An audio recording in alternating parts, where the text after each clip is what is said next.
Welcome to the calendar year 21 annual suicide prevention training for emerging leaders. This training is recommended for lieutenants and captains, enlisted up to E6, and GS civilians 1 through 11, plus their equivalent wage grade ranks. If this is the class for you, please continue on. If not, please close this and open the senior leader course. Before we get started, we want to recognize that some of you have lived experience. No matter what you or your wingmen are going through, there's help available. When we have issues in our lives, and who doesn't, the Air Force has a lot of resources to help. If at any time you feel like you need to stop the training and reach out to someone, there's a list of resources here on this page. Please take a snapshot with your cell phone so that you have that available at a later time. If you're concerned about your ability to participate today in this class, feel free to exit and give the Suicide Prevention Program Coordinator, that's me, Sabrina, a call at 830-703-6500. Today we're going to talk about connectedness and its role in suicide prevention.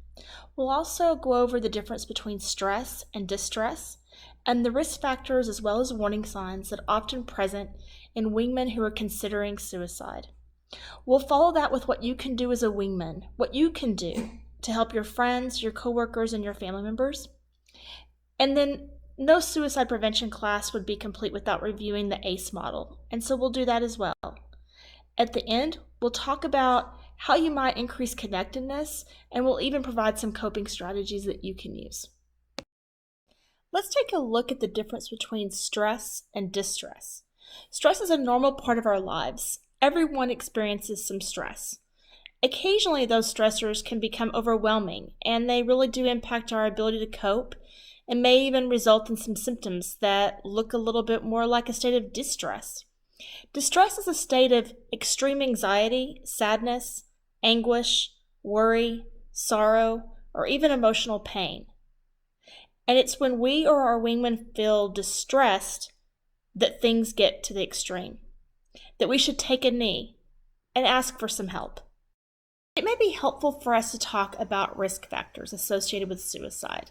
These are conditions that increase the chance that a person may consider, attempt, or even die by suicide.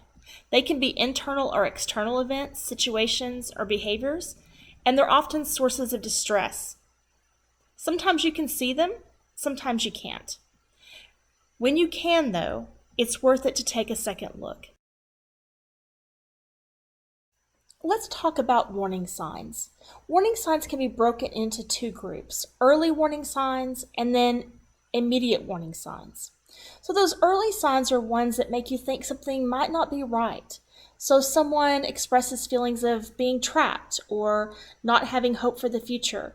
Maybe they seem more agitated than normal, or they're sleeping more, or they're withdrawing from friends and family. Maybe they've expressed some of these types of sentiments on social media. Then there are those things that are immediate warning signs, the things that you just know someone's in danger. So they're making clear threats of ending their own life or hurting themselves. They talk about not wanting to live anymore in very clear words. They post on social media about death and dying and suicide. Or they send some kind of communication that is a clear goodbye, like "don't worry about me anymore" or something like that. In those cases, it'll be really important that we get someone to help right away. We'll talk about the ACE model in a few minutes to give you a tool to be able to help intervene and help someone who's expressing either early or immediate warning signs. As an emerging leader in the United States Air Force, you need to accept and emphasize that seeking help for issues and concerns in our daily lives is actually a strength. In fact, it takes a lot of strength and courage to exercise self-improvement and to act responsibly. You don't need to have experienced a traumatic event in order to seek help. It's okay to seek help for normal, everyday challenges. And then to proactively reach out to others to be a source of help if you sense that they may need help. Leaders at all levels, and all of us are leaders, need to encourage each other to get help when we need it and to get help early. Each of us plays a vital role in establishing the culture in our family, our unit, and our community at large. It isn't just senior leaders who set the tone for what's expected. With every personal encounter with those around you, you help set the culture. What's the culture like in your unit? Is seeking help common, normal, and accepted? Do you as an emerging leader openly discuss issues or concerns with your wingmen and provide viable alternatives, maybe by making appropriate referrals to helping agencies? When was the last time you checked in on a coworker, a friend, a subordinate, a supervisor? They're all your wingmen. Now let's talk about a tool, the ACE model, that you can use when you see risk factors and warning signs and realize you need to check in with a wingman. A stands for ask. Research conclusively shows that asking about thoughts of self-harm or suicide will not plant this idea or make the person suicidal. That's a myth that's been debunked over and over. It's important to be direct, and you can be direct by asking things like, are you having thoughts about suicide? Or are you thinking about killing yourself? Avoid any judgmental language or language that makes it seem like you're not open to hearing an answer to the question. It's equally important that you demonstrate authenticity and concern using your own words. Let's explore further barriers that may keep us from asking. In addition to the myth earlier about planting the idea of suicide through asking, there are many other barriers. Barriers like not knowing what to say or what to do if the person says yes, feeling uncomfortable discussing suicide just in general, maybe even being concerned that you'll misinterpret the situation or that you're going to make them angry. Or maybe you think it's just not your business and so you shouldn't get involved. Do any of those sound like they ring true for you? If so, that's okay. The reality is, though, that we only save lives by asking. So let's talk about how you can deal with your barriers. We all have barriers, every single one of us. But it's important for you to know what your barriers are so that you can find ways to work around it and still get someone the help that they need. Some helpful tips are to think through what you want to say ahead of time. Maybe even bring in someone who you trust to help you with this. Maybe the two of you together can approach the person. It's important not to be judgmental and to consider the consequences of not intervening. That alone can help spur you to action. Even after you explore your own personal barriers, and even when you have the best intentions, it can be difficult to intervene to help support a wingman. So I want to give you a tool to be able to do that. And you may recognize these, the 3 Ds, from some previous training. Basically, the 3 Ds are to either be direct, to delegate, or to distract.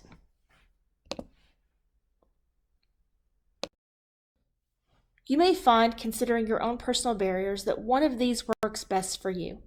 So let's talk about each one of them. Being direct is simply that, being direct. You can tell the person that you notice that there's been changes. You can ask some questions, remind the person that you care. You can say things like, I know others who'd been in similar situations and thought about suicide. Have you thought about killing yourself? Or something like, I noticed you've been keeping to yourself, you're coming into work late, etc. Are you thinking about killing yourself? Or maybe something a little less direct, but still very clear. Have you wished you were dead or that you would go to sleep forever and never wake up? Research says conclusively that asking about self-harm and suicide does not plant the idea. I know we've already talked about that, but it's worth repeating. It's important that you demonstrate authentic concern using your own words, and if the answer is yes, that you follow up by asking the person about any access to tools or weapons that they may have. And then remember to go slow. Delegate, that's the one where you call for someone else to help you. Maybe you're not comfortable asking the person directly the question, but you know someone who can help you with that. Distract is something that you do to help keep someone's mind off of something. I think it's really important that we emphasize that there are early and immediate warning signs. If you're seeing warning signs that indicate the person is in danger now, the distract is not an appropriate choice. Go back and use direct or delegate. C stands for care. Care is showing empathy and includes calmly expressing genuine concern for someone. Just like barriers for asking, there's also barriers that keep us from showing that we care. Not knowing the person very well, it being a supervisor, just being uncomfortable about the topic of suicide, or not knowing what to say or do, or worried that you're going to say the wrong thing. In the mobile app, under the ACE on the main screen, there are some things to help start conversations, in particular if there are people that you don't know very well. More importantly, the 3 Ds for asking apply here as well. We still need to let people know who are at risk that we care about them, and we can do that by listening carefully to learn what the person's thinking and feeling. It's also helpful not to try to fix it or solve all their problems. Active listening is crucial. It includes things like eye contact, verbal acknowledgement, non-judgmentalness, paraphrasing, validating feelings. It also includes avoiding blame or minimizing language, such as you're overreacting, or it's not a big deal, or you should count your blessings. Another thing to think about is their physical safety. Ask if the person has tools that they could use for self-harm, things like weapons or over-the-counter or prescription medications, sharp objects, etc. And always remember to go slow. Use safes, locks, and store lethal means outside of the home, especially when we're talking about firearms. Ask if you or someone you know can help by securing or removing any tools that may be used for self-harm. And don't forget, your first sergeants, your chaplains, they're all standing by to help you as well, while you show that you care. Most of us would agree that having a positive outlook can help get us through the grind and stressors of daily life. But sometimes, in our effort to get people to focus on the positive only, we communicate that we aren't really trying to understand, or that we're not clearly seeing them. And that can become toxic, or something we refer to as toxic positivity. And it doesn't exactly inspire hope or validation like we intended. So let's take a look at this chart here, and let me just go through a couple of these with you, and let's talk about them. So rather than saying something like, you just have to be positive, try, I'm sure it feels hard to be positive in a situation like this. Or instead of, you should look for the good, try, it's probably hard to see any good in this right now. How can we make sense of it? Here's another one. There are worse things out there in the world. Ooh, that can be hard to hear. And it says that you're not really trying to understand. So try, this is really tough and I'm here for you. Look, words really do matter. They communicate that we see, we're here, and we're trying to understand. And we're all going to misstep sometimes. We all know it when we say something that is intended to be helpful or positive, and the person withdraws or cuts you off or shuts down. When that happens, just own it. Just try saying, I'm sorry, I was trying to help, and I realized I wasn't being very helpful. So let me try again. That can be very powerful, because you know what? We're all human. We're going to make mistakes. But what matters is that we're trying and that we're here. The final step is E for escort. This is where you connect the person at risk with professionals. That might include the mental health clinic, the hospital emergency room, chaplains, or for our Department of Air Force civilians, that would be the Employee Assistance Program.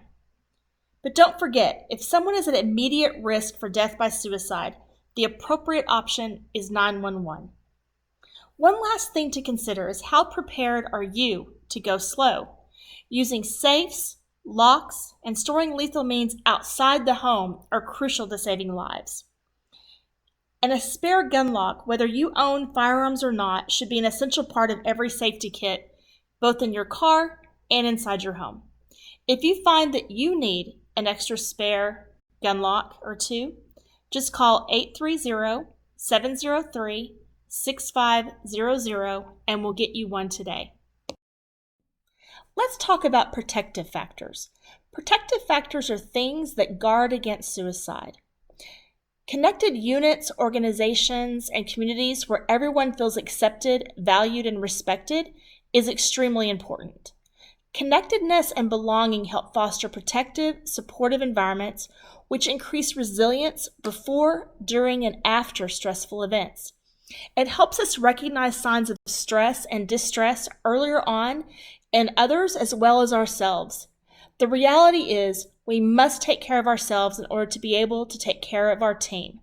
There are many different creative ways that we can build connectedness and a sense of belonging. A good place to start is to ask yourself, what makes me feel connected to others? Is it having someone ask you how you're doing? Is it having someone remember your name or even pronouncing it correctly? Is it that you have a shared hobby? Or is it that they ask for and value your opinion? Laying the foundation is important, but equally important in a situation where a wingman has confided in you and you escorted them to a helping agency, you can enhance connectedness. You can do that by following up with the person to see how they're doing, but have some realistic expectations. You can't solve all their problems, but you can continue to show you care. Don't avoid the person, and encourage other members of the unit to show empathy. Ask the member how and when they would like for you to follow up. Regularly check in. Just by saying, I know you've had a rough time and I'm glad you're here. What do you need from me? How can I support you? Very powerful things. Most important, make sure that their lethal means are still safely secured away from their access. So now that we're coming to the end of the training, I want to challenge you to go back to your unit or your organization and search for that disconnected person who may be experiencing life circumstances and make sure they know that they belong and that you are there for them. It starts with you. Many of the resources we've talked about today, including the ACE card, can be found on the main page of the mobile app. Towards the middle, you'll see an icon that says ACE card. Also, you'll see an icon that says directory and one that says support. Those are two places that you can find additional support agencies that are there to help you as you help your wingman. We hope we have given you some tools to empower you to help your wingman and proactively prevent suicide in our community. Please take a few minutes and complete the feedback tool for half. You can use the QR code or the hyperlink in the black box. Let them know what you think about the training. Also, don't forget to go back and complete the quiz so that your unit training monitor can update your training records. If you have any questions or would like to learn some practical skills related to how to help someone who's at risk for suicide, please email sabrina.pena@us.af.mil. Thank you for joining us today.